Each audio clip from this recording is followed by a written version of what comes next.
सरकार से कोई उम्मीद जनता नहीं कर सकती। बिजली का बिल इतना महंगा होने लगा, अब डीजल पेट्रोल के दाम बढ़ गए। नौजवान आज नौकरियों के लिए परेशान है, भटक रहे हैं। तो लगातार महिलाएं जिस बात से परेशान हैं, आपने कहा कि 50,000 दे करके महिलाओं के लिए कुछ बेहतर करना सोच रहे हैं, तो ये पूरे 10 सालों में जब इन्होंने कुछ नहीं किया बेहतर, तो अब ये महिलाएं अच्छी तरह समझ रही कि इनकी जुमलेबाजी है। और जो हमारे राष्ट्रीय अध्यक्ष अखिलेश यादव जी का मैनिफेस्टो है, जो उन्होंने वादे किए हैं, उसमें ये भी एक प्रमुख वादा है कि हम महिलाओं को 40,000 रुपया सालाना देंगे, जो महिलाएं गरीब होंगी और जो पात्र होंगी। तो आज पिछली सरकार में उन्होंने कर दिखाया है। वो 500 रुपये महीना देते थे और छोटी चीज़ थी, लेकिन उस समय में उस समय उन महिलाओं को एक संबल मिलता था कि हाँ, उनके खाते में भी पैसा है।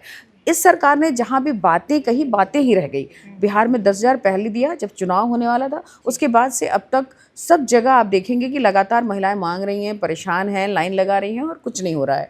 तो ये सबसे ज़्यादा परेशान है राष्ट्रीय अध्यक्ष के वादों से, और जनता भरोसा कर रही है राष्ट्रीय अध्यक्ष के वादों पर। और जब जैसे कि उन्होंने कहा है कि 300 यूनिट तक बिजली फ्री देंगे, 30 लाख तक की गाड़ियों पे हम टोल टैक्स फ्री करेंगे, तो ऐसे जो बहुत तमाम ऐसी चीज़ें हैं जो महिलाओं आम आदमी की ज़िंदगी से जुड़ी हुई हैं, और वो इस बात को समझते भी हैं कि जो भी वो वादा करेंगे वो पूरा करेंगे, क्योंकि 12 से 17 में उन्होंने करके दिखाया है। उन्होंने लैपटॉप बांटने की बात कही, तमाम विरोधी कहते रहे कि अरे इतना लैपटॉप कैसे बटेगा, लेकिन उन्होंने बांटा। उन्होंने 20,000 रुपया कन्या शादी के लिए देने की बात कही और दिया, कन्या विद्याधन देने की बात कही, दिया। उन्होंने तमाम स्कॉलरशिप की बात कही और दिया। पूरे 5 साल तक उन्होंने जो भी कहा वो किया। इसलिए जनता इस बात को मान रही है कि 40,000 अगर उन्होंने कहा है तो वो करेंगे, 40,000 रुपये देंगे। लेकिन उन्हीं वादों से परेशान होकर के, उन्हीं वादों से डर करके ये सरकार 50,000 की बात कर रही है, और ये कभी नहीं देगी, ये जनता जानती है। अच्छा, इससे तो साफ तौर पे ये नज़र आ रहा है कि आने वाले विधानसभा चुनाव को लेकर के बीजेपी ने कमर कस ली है। सपा किस तरीके की तैयारी में है, क्या पूरी तरीके से तैयार है? देखिए, समाजवादी पार्टी तैयार है, ये हमेशा मैं ये कह सकती हूँ कि तैयार है। और दूसरी बात कि समाजवादी पार्टी को जिताने के लिए, उनके विधायकों को जिताने के लिए, उनकी सरकार लाने के लिए ये जनता तैयार है। क्योंकि जनता जो भी, अब मैं किसी भी घर में जाती हूँ, प्रभारी हूँ कैंट की, और लोगों से दिन रात मिलना होता है, तो उनके घरों में भी जो भी नौकरियां लगी हैं उनके बच्चों की, या उनका कभी भी कुछ जो उन्होंने कमाई की हो, उनका रोज़गार अच्छा चला हो, उनको नौकरियां मिली हो, तो सब 17 के पहले की है, जब समाजवादी पार्टी की सरकार थी। 17 के बाद तो ऐसी कोई वैकेंसी नहीं आई, और ऐसा कुछ रोज़गार में भी इजाफा नहीं हुआ जिससे लोग खुश हो। और जो व्यापार भी कर रहे हैं, रोज़गार भी कर रहे हैं, उनका जो टैक्सेस इतने सारे लग गए। कोई भी व्यापार में बिजली की खपत ज़रूरी होती है, बिजली का बिल इतना महंगा होने लगा, अब डीजल पेट्रोल के दाम बढ़ गए, तो आप समझिए एक एक चीज़ का दाम बढ़ जाएगा, सुई से लेके जहाज़ तक का दाम बढ़ जाएगा। सब्जी हो, आटा चावल दाल हो, जब डीजल पेट्रोल के दाम बढ़ेंगे तो सब बढ़ेगा। तो इस तरह से जो भी व्यापार कर रहा है, उसकी 10 सालों में उसकी बचत कम हुई है। तो आम आदमी और गरीब हुआ है, गरीब आदमी और गरीब हुआ है। आज हमारा देश 80वां स्वतंत्रता दिवस मना रहा है, लेकिन आप देखिए कि तमाम ऐसी चीज़ें हैं कि हम ये महसूस करके खुश होते हैं कि हमारे देश की एकता, अखंडता अक्षुण्ण रहे, और हम इसकी कामना भी करते हैं। लेकिन चाइना की तरफ से अरुणाचल प्रदेश के तमाम ऐसी जगह, ज़मीन, गांव कब्जा किए होते जा रहे हैं, और हमारा देश कुछ नहीं कर रहा है, शांत बैठा है, और उसकी चर्चा भी नहीं होती।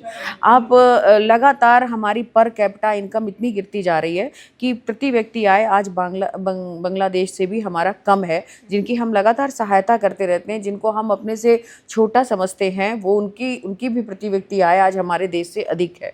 हमारे तमाम ऐसे स्टूडेंट्स हैं, जैसे ब्रेन ड्रेन की चीज़ें चल रही हैं, हमारे यहाँ से पढ़े हुए बच्चे बाहर के देशों में जा रहे हैं, और हमारे देश में उनको नौकरियाँ नहीं मिल रही हैं।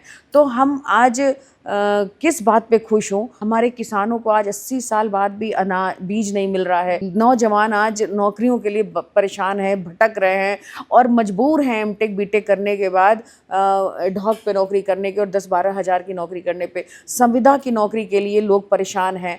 आज जो हमारे देश की सीमाओं की सुरक्षा करने वाले सैनिक, जिनके बल पे हम उनको याद करते हैं और देश की स्वतंत्रता मनाते हैं, देश की अखंडता को हम उनकी वजह से मानते हैं कि हमारा देश सुरक्षित है, उन सैनिकों की भी आज नौकरी अग्निवीर में तब्दील कर दी गई और बच्चे कितने परेशान हैं कि अग्निवीर से कोई देश की सीमा की सुरक्षा नहीं हो सकती, क्योंकि उसको अभी ट्रेनिंग लिया वो पता चला 5 साल में रिटायर्ड हो जाएगा, उसको पेंशन तक नहीं मिलेगी।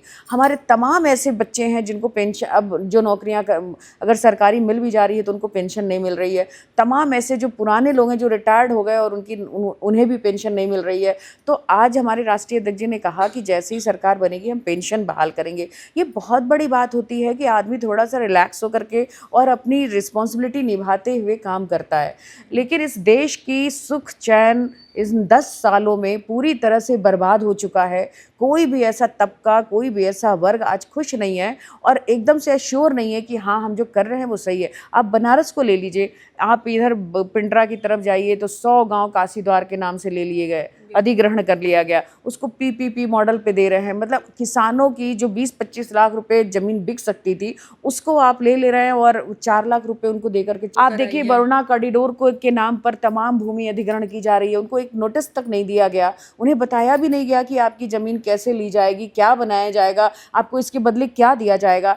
तो चारों तरफ से आपने जो कहा कि आप सर आप कैसे तैयारी कर रही हैं या समाजवादी पार्टी चुनाव की कैसे तैयारी कर रही है, तो ये जनता तैयार है कि किसी भी तरह से एनी हाउ इस सरकार को हटाना है भाजपा को, और बदलाव ज़रूरी है। और आज उनके सामने एक स्ट्रॉन्ग ऑप्शन है कि अखिलेश यादव जी, कि उन्होंने अपने समय में जो काम कर दिए पूरे 5 पिछले 10 आज तक, ये भाजपा की सरकार उन्हीं के कामों का बस फीता काट रही है, उन्हीं के कामों को आगे बढ़ा रही है। आप देखिए जनेश्वर मिश्र जैसा पार्क, ब्राह्मण सम्मेलन हुआ और उस पार्क में अनुमति नहीं दी गई कि आप इसमें सम्मेलन कर सकते हैं, जो कि जनेश्वर मिश्र पार्क अखिलेश यादव ने बनाया और इतना बड़ा पार्क पूरी दुनिया में, एशिया में सबसे बड़ा पार्क बनाया गया, उसमें परमिशन नहीं दी गई कि उन्हीं की जयंती मनाई जाए। दूसरा आप देखिए JPNIC बनाया गया जयप्रकाश नारायण जी के नाम पर, और इतना बड़ा वो 6.5 एकड़ में बनाया, 600 एकड़ में बनाया गया है और इतनी चीज़ें उसमें बनाई गई, उसमें कन्वेंशन सेंटर बनाया गया, किताबें रखी गई, लाइब्रेरी बनाई गई, बहुत चीज़ें बनाई गई, लेकिन उसको थोड़ा सा बच गया, 10% काम बच गया, ये सरकार पूरा नहीं की। और उसके अंदर उसका JP जी का माल्यार्पण करने के लिए उन्हीं अखिलेश यादव को अंदर जाने नहीं दिया गया जिन्होंने उसको बनाया। तो इस सरकार से कोई उम्मीद जनता नहीं कर सकती है, जनता बहुत परेशान है। और आप यकीन जानिए जिस तरह से 24 में जनता ने उत्तर प्रदेश में समाजवादी पार्टी को एक अच्छी जीत दिलाई, उसी तरह से जनता खुद के लिए, अपने बच्चों के लिए, अपने समाज के लिए, अपने देश के लिए इन लोगों को हटाएगी और देश को एक बार फिर से हम इस आज़ादी के अवसर पर, स्वतंत्रता दिवस के अवसर पर ये लोगों की तरफ से ये कहना चाहेंगे कि उन पूरी देश को ये लगता है कि अगर ये और आगे रहे तो देश गुलाम होने से बच नहीं सकता। बहुत बहुत धन्यवाद हमसे बातचीत करने के लिए। देखिए अभी हमारे साथ जुड़ी थी सपा से रिभू श्रीवास्तव जी, जिन्होंने हमसे बहुत सारी चीज़ें यहाँ पर पॉलिटिकल से संबंधित साझा किया है कि क्या कुछ चल रहा है। खैर अब सबकी नज़र ये बनी हुई है कि जिस तरीके से जो प्रस्ताव की बात कही जा रही है कि महिलाओं को जो है योगी सरकार 50,000 रुपये देगी, क्या कुछ आगे होना है ये अब देखना होगा। तो आज की खबर में बस इतना ही। ऐसी खबरों को आप देखने के लिए जुड़े रहें हमारे चैनल रणबीर न्यूज़ के साथ। मैं सुमलता, धन्यवाद।